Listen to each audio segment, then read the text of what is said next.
Never rely on talent alone. No matter how experienced you are, you need a system in place and you need to practice if you want to create character voices properly.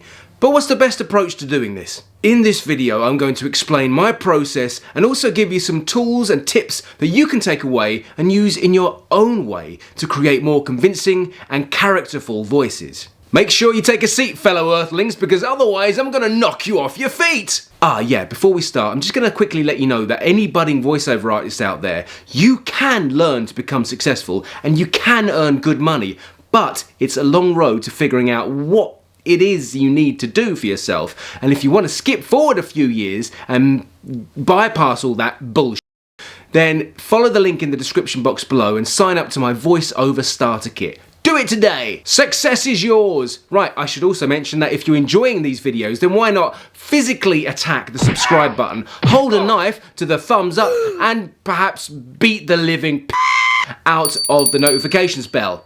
Or something like that. Anyway, onwards. Number 1, recognize who or what you are voicing. Every character you create has to have a persona, whether you are putting it onto an object, an anime character, cartoon, or even a Dungeons and Dragons class. They don't have to have a face, but for clarity, you need to be certain about who or what they are. If you just read words off a page and give a voice but no thought to whom or what they are, it's going to end up generic and most likely too similar to your own voice or the default party voice that you do to impress your friends once in a while. How you doing there, buddy? I'm here to help you out. That's b****. Do it properly. Ask yourself these questions. What's their name? Dave. Where are they from? Germany. How old are they? 2. What species, race or class do they fall into? Bottle. Are they tall or short? Tall. Fat or thin? Thin. What is their personality like? Cold. Do they have any children? Yes. Are they a child? No. Do they have multiple heads? No. Multiple personalities? Yes. Or multiple voices for that matter? No. Get clear on who or what you will be voicing and use your imagination, if these details aren't given to you already, to create a real living persona. You will connect so much better with a unique voice and have a depth in the quality of speech or sound you provide for them. Recognize who or what you are voicing. Do it. But hold on, there's more. Number 2, figure out how they or it breathes and voice this first. If you are truly a professional or want to become a professional, then the next step will be to discover the breath and breathing habits of your character. It is so telling of personality and affects our voice in a massive way, so worth getting it right early on. Think of the breath as a foundation which you will build your character's voice on top of or around. Use the details you have of who or what they are to initiate this, but you should ideally embody it. For example, can you hear their breath? Or is there some kind of restriction? Or is it completely clear? What's their lung capacity like? Is it huge and takes a long time to fill up? Or is it small and needs more shorter breaths? Perhaps they are anxious and breathe quickly and awkwardly. Or maybe they are just really relaxed and calm. Make a choice. Of course, try to make it according to the persona you already imagined for them and their physical traits if you have a visual already. Everything starts with the breath and our voice is carried on the air we breathe. If you want to do this properly, then this must be a consideration. Also, it's a superb storytelling tool and you can use the breath in many other ways later on. And we'll take a look at that in another video, but for now, guess what? There's more! 3. Figure out how they or it moves. Right, does it move? Can it move? How does it move? Swift and light, slow and heavy, like a cat, like a rock, like water, like mud? Is it nimble? Is it dexterous? Is it stiff? Does it crawl, run, wobble along? Does it float? You've got to make these decisions because it's going to affect its voice. figure it out, because not only will this most likely be influenced by the personality, but there is a real chance the breath and movement will be connected also. And in learning this, I am expecting you to physicalize it also. Same with the breath. Adopt these traits and feel them in your body. Too many amateurs get stuck in their head and think their way into another generic and dull, monotone character which has no life or real individuality.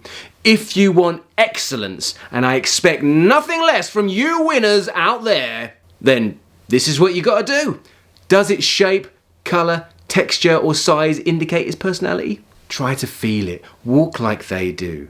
Breathe like it does. Notice how this affects you. And then, number 4, find your zone and tone. What do I mean by zone and tone? Right, well for me, this is how you vocalize without using words. So you're not yet speaking, and it's your next step in learning these voices properly. The zone is where you feel the voice in your body. So keep the personality in mind, find the breath, hold your body like you're embodying the character, and now hum. Move that hum around a bit. Play with it. Where does it feel right? Where does it land? In the mouth, in the throat, the nose, or even all three? Maybe it's in the belly or chest or even feet. I don't know. Go crazy. But stay curious.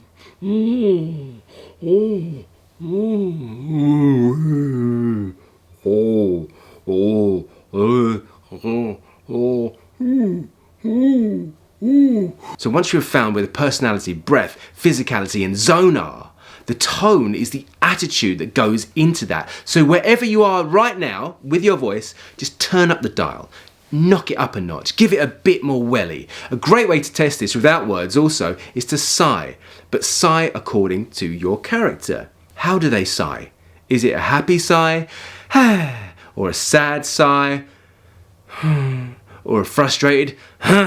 Or angry? What's the tone of their sigh? Find that tone. Again, stay curious. Don't be too ambitious. Just play with it and see what comes naturally.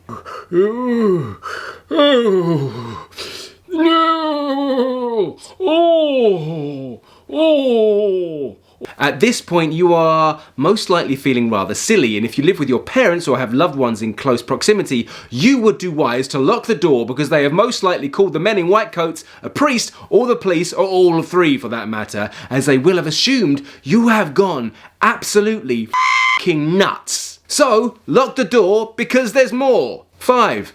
Adding words. It's time to speak. Whether or not you have a script or are just improvising, it can be useful to put all you have into a set of words or sentences that is short and covers lots of different phonetic sounds.